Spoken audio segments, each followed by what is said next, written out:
Good morning. मैं Vikas Kumar YouTube channel BK the study point पर आप सभी का स्वागत करते हैं। आज हम लोग क्लास 8 का science chapter 1 crop production and management का ये 5वां वीडियो है और इस वीडियो में हमारा जो टॉपिक है वो बीट्स है, प्रोटेक्शन फ्रॉम बीट्स है और इसमें एक और है चीज़ प्रोटेक्शन फ्रॉम प्लांट डिजीज। इन सारे चीज़ों को हम लोग डिस्कशन के माध्यम से कवर करेंगे। ये है वसुधा, इनसे मैं क्वेश्चन पूछूंगा और आप देख चुके हैं पिछले वीडियो में ये डिस्कस करती हैं, बताती हैं और आज भी यही समझाएंगे और समझाकर हमको यहाँ पर बताएंगे क्या है बीट्स, इसका कैसे प्रोटेक्शन करेंगे और कैसे हमको जो प्लांट डिजीज होता है उससे भी हमको कैसे प्रोटेक्ट करना है। हाँ, ये अलग बात है कि हम इससे अच्छे से क्वेश्चन नहीं पूछ पाता हूँ, ये अच्छे से समझा नहीं पाती, लेकिन प्रयास पूरा कर रही हैं। इससे क्या होगा, जो बच्चे पढ़ रहे हैं उनको काफ़ी इसका फ़ायदा होगा। आप पूरा वीडियो देखिएगा और कमेंट करके बताइएगा कि ये अच्छा समझा पा रही हैं कि नहीं समझा पा रही हैं। अगर समझाने में कमियां हैं तो आप उसको कमेंट के माध्यम से अपना सुझाव हमारे पास पहुंचाइए। हम लोग प्रयास करेंगे कि अच्छे से समझा सके। तो चलिए वसुधा जी, सबसे पहले आपसे जो पहला क्वेश्चन है, हमारे सामने बुक है और बुक से हम क्वेश्चन पूछेंगे। तो यहाँ का जो पहला क्वेश्चन आपका है वो बीट्स है। तो व्हाट इज बीट्स? बीट्स किसे कहा जाता है? वीड्स एक ऐसे प्लांट होते हैं जिसकी हमें जरूरत नहीं होती है, जो कि हमारे क्रॉप प्लांट्स के साथ ग्रो कर जाते हैं, उन्हीं को हम लोग वीड्स कहते हैं। अच्छा, उसके बाद हम आपको यहाँ देखने को मिल रहा है बीडिंग लिखा है। बीडिंग, ये बीडिंग क्या चीज है? वीडिंग ये एक प्रोसेस है हाँ। जिसमें हम लोग वीड्स को फील्ड से निकालते हैं बिना हमारे क्रॉप प्लांट को नुकसान पहुंचाए। अच्छा, इसी को बीडिंग कहते हैं। हाँ। कहने का मतलब क्या है कि जैसे हमारा जो क्रॉप प्लांट है उसमें से जो भी खरपतवार हैं, अनवांटेड प्लांट्स हैं, उनको हम अगर बिना नुकसान पहुंचाए अपने प्लांट्स को, मतलब जो हमारा क्रॉप प्लांट है, तो उसको निकालना ही कहा जाता है बीडिंग। तो अगर मैं आपसे ये पूछूं कि ये बीडिंग की जरूरत क्यों पड़ती है? वीडिंग की जरूरत इसलिए पड़ती है जब वीड्स हमारे क्रॉप प्लांट्स के साथ ग्रो कर जाते हैं। हाँ। तो जो वीड्स होते हैं वो हमारे क्रॉप प्लांट्स के साथ क्या करते हैं, कंपटीशन करते हैं। स्पेस का कंपटीशन होता है, करते हैं सनलाइट का, वाटर का, न्यूट्रिएंट्स का। तो इससे ये होता है कि हमारे जो क्रॉप प्लांट्स हैं उनकी जो ग्रोथ है वो अच्छी नहीं होती है। और एक होता है जो वीड्स होते हैं, और वो एक पॉइजनस सब्सटेंस जो होता है वो रिलीज करते हैं, जो कि हमारे कुछ वीड्स होते हैं, सारे वीड्स नहीं, कुछ वीड्स ऐसा करते हैं जो कि हमारे प्लांट्स के लिए हार्मफुल हो सकता है। या फिर अगर कोई प्लांट्स ऐसे होते हैं पॉइजनस, तो वो भी रिलीज करते हैं, मगर हमारे प्लांट्स के लिए नहीं बल्कि ह्यूमन बींग्स के लिए और एनिमल्स के लिए हार्मफुल हो सकता है वो। और जो वीड्स होते हैं वो पेस्ट्स को अट्रैक्ट करते हैं। अच्छा, इन सब कारणों से बीडिंग करना जरूरी होता है, यानी खरपतवार को निकालना जरूरी होता। तो आप हमको बताएंगे इसका मेथड कि कैसे हम जो है, किस प्रकार इन बीड्स को या इन अनवांटेड जो प्लांट हैं इनको हम अपने क्रॉप प्लांट से कैसे निकालेंगे? इसके 3 मेथड्स होते हैं। हाँ। एक होता है मैकेनिकल मेथड, केमिकल मेथड और बायोलॉजिकल मेथड। तो सबसे पहले आप मैकेनिकल मेथड बारे में बताइए। मैकेनिकल मेथड में टूल्स होते हैं, जैसे हैरो हो गया, खुरपी हो गया, हो गया। हाँ। तो इसमें जैसे हैरो होता है कंघी जैसा एक टूल होता है जिसमें आगे से कंघी जैसे लगा रहता है। हाँ, ऐसे रहता है, ऐसे उसमें स्टिक लगी रहती है, खींचते हैं। जब हमारे फील्ड में बिना मतलब क्रॉप लगाए सोइंग करने से पहले ही जब वहां पे वीड्स आ जाते हैं, तब उस वक्त उसको निकालने के बाद हम लोग तब उसमें मतलब उसकी जुताई करें, जिससे हाँ, उसके बाद फिर हम उसकी सोइंग करेंगे।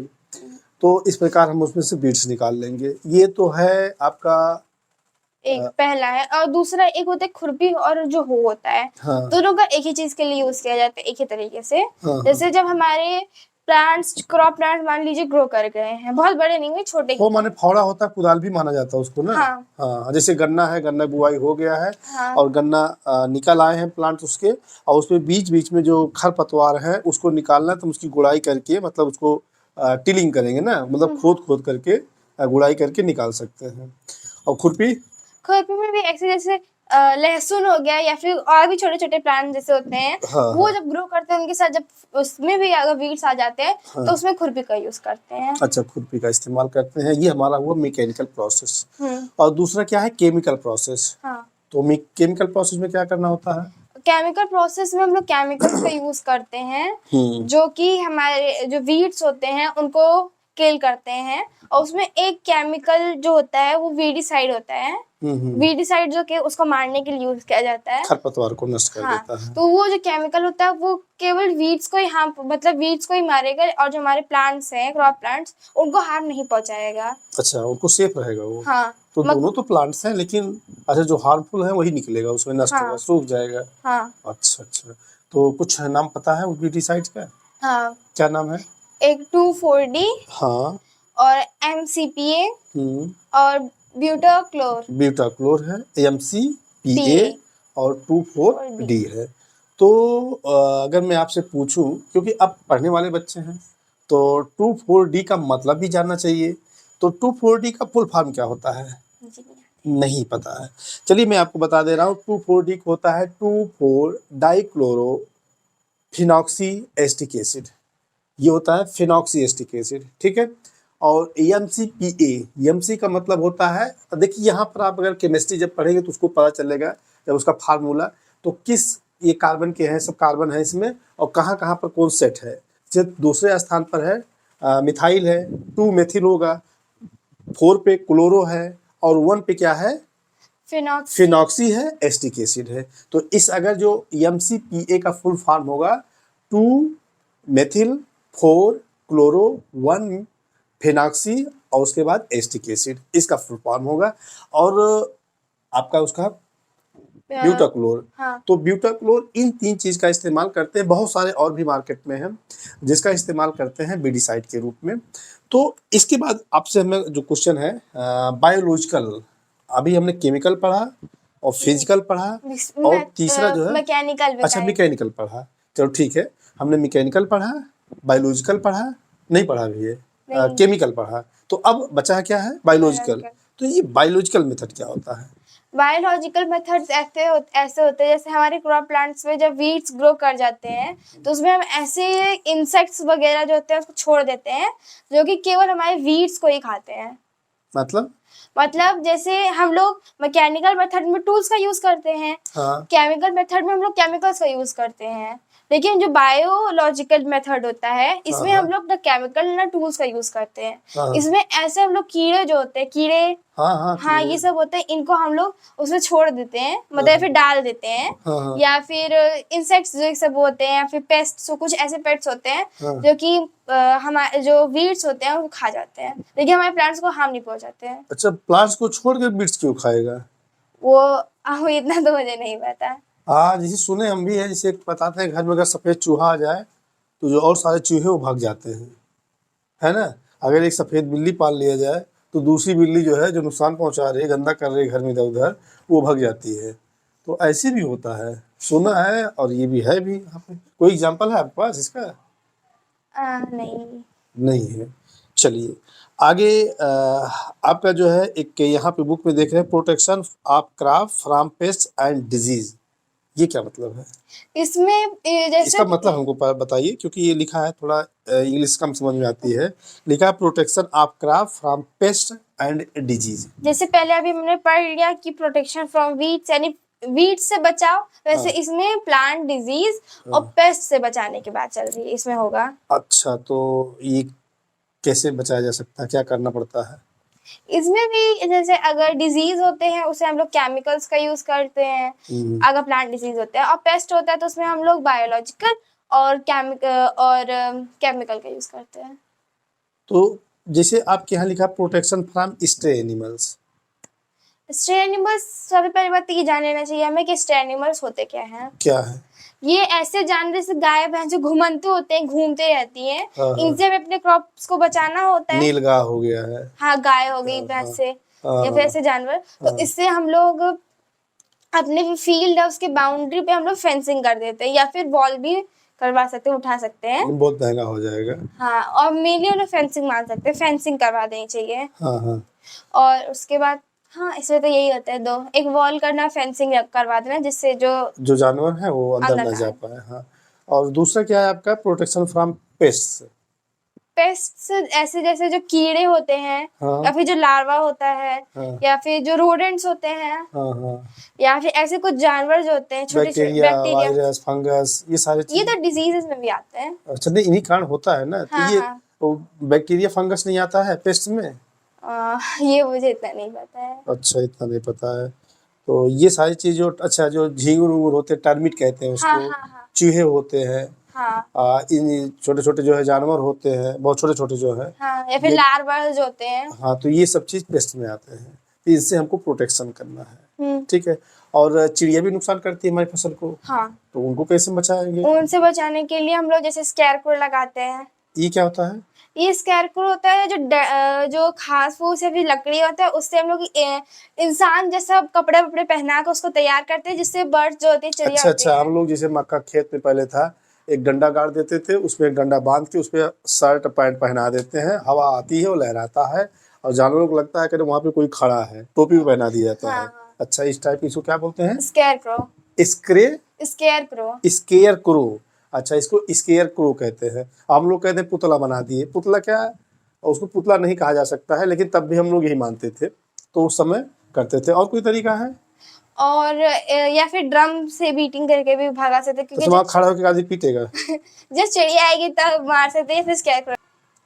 और आप ये जो बता रही थी अभी, क्या आपका जो है प्रोटेक्शन फ्रॉम पेस्ट, तो ये कैसे कंट्रोल करेंगे इसको हम पेस्ट को?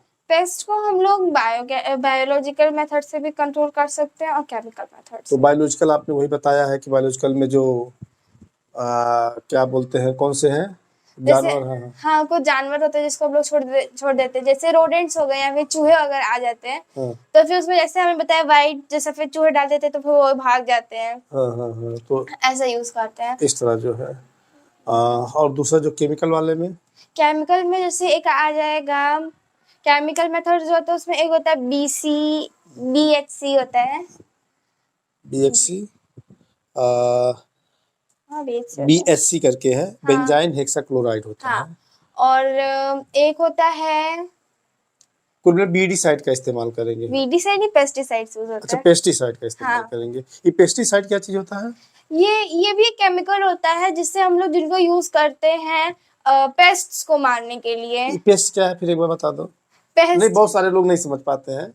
तो जैसे पेस्ट, बीड्स अलग अलग चीजें है हाँ ना, हाँ, और फंगस है, तो वहाँ पे ये अलग चीज है, ये तो डिजीजेस में भी चला जाता है। अच्छा अच्छा, जैसे हम पेस्ट की बात करते हैं तो पेस्ट वही है, छोटे छोटे जो कीड़े कीड़े होते हैं। मकोड़े होते हैं, पेस्ट होता है। हाँ बीट्स होते हैं जो खरपतवार होता है, बीट्स होता हाँ, है। घास। तो बीट्स के लिए हम बीडीसाइड का इस्तेमाल करते हैं, हाँ, पेस्ट के लिए पेस्टिसाइड पेस्टिसाइड कर से देते हैं। अगर रोडेंट्स आ जाएंगे तो तो रोडेंट रोडेंटिसाइड। माने वो चूहा जो दांत से कुतर हाँ कुतर खाते हैं, चूहा है, गिलहरी है ना। हाँ हाँ, तो ये क्या है, रोडेंट है। तो रोडेंट को मारने के लिए, किल करने के लिए रोडेंटिसाइड। रोडेंटोसाइड का इस्तेमाल, रोडेंटिसाइड का। अब मान लिया आपके इंसेक्ट्स उसमें फंगस वंगस लग रहा है तो उनके तो लिए फंगिसाइड, फंगिसाइड।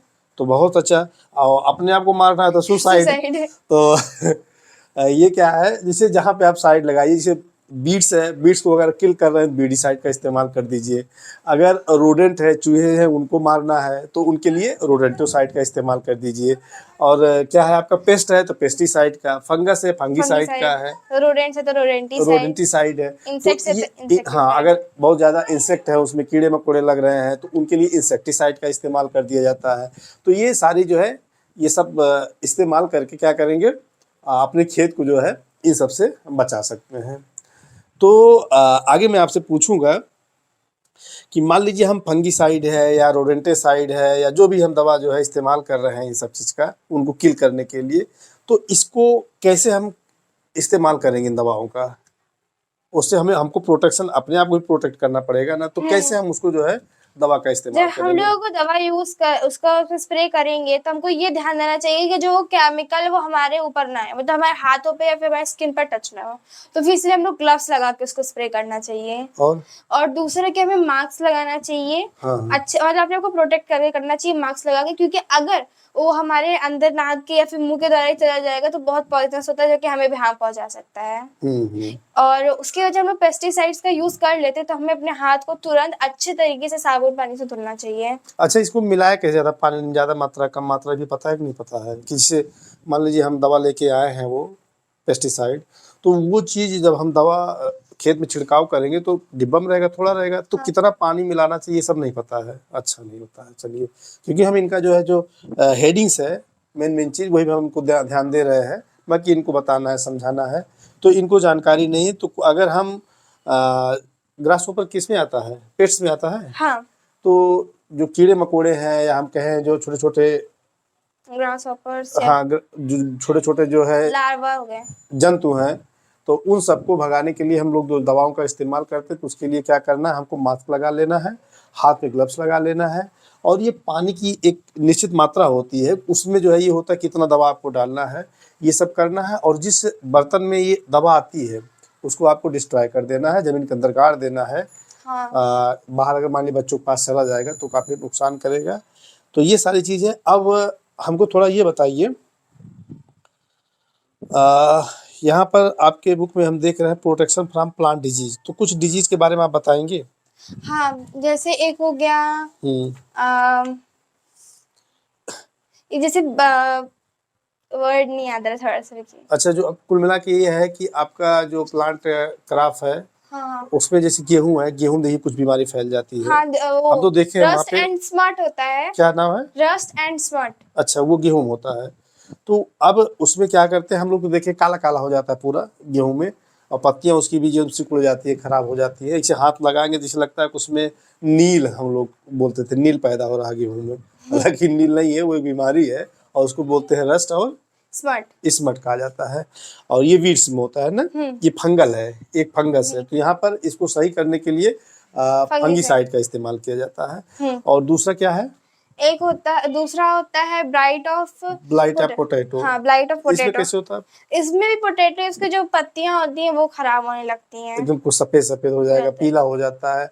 और जब पत्तियां खराब, अच्छा पत्ती खराब होने से नुकसान क्या होगा भाई?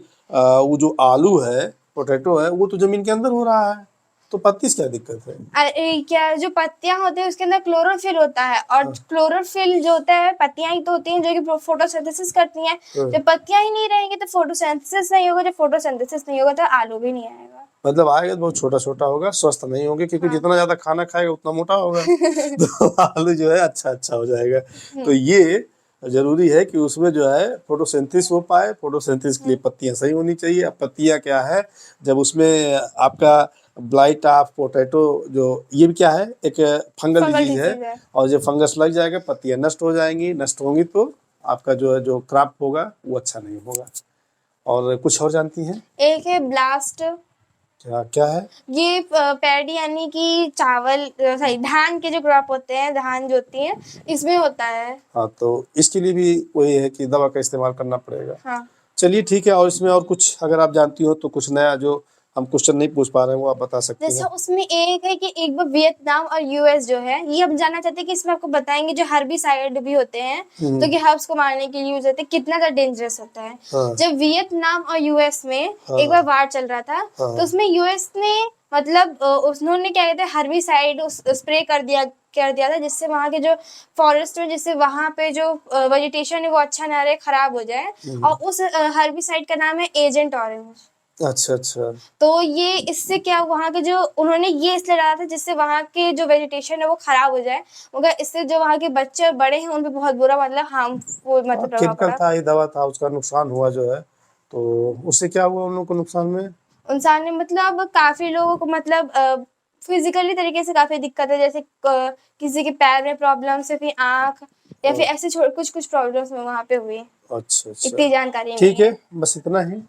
ये वीडियो आपको कैसे लगा आप कमेंट करके बताएं। और जिन लोगों ने अभी हमारे चैनल को सब्सक्राइब नहीं किया वो सब्सक्राइब करना ना भूलें। Thank you.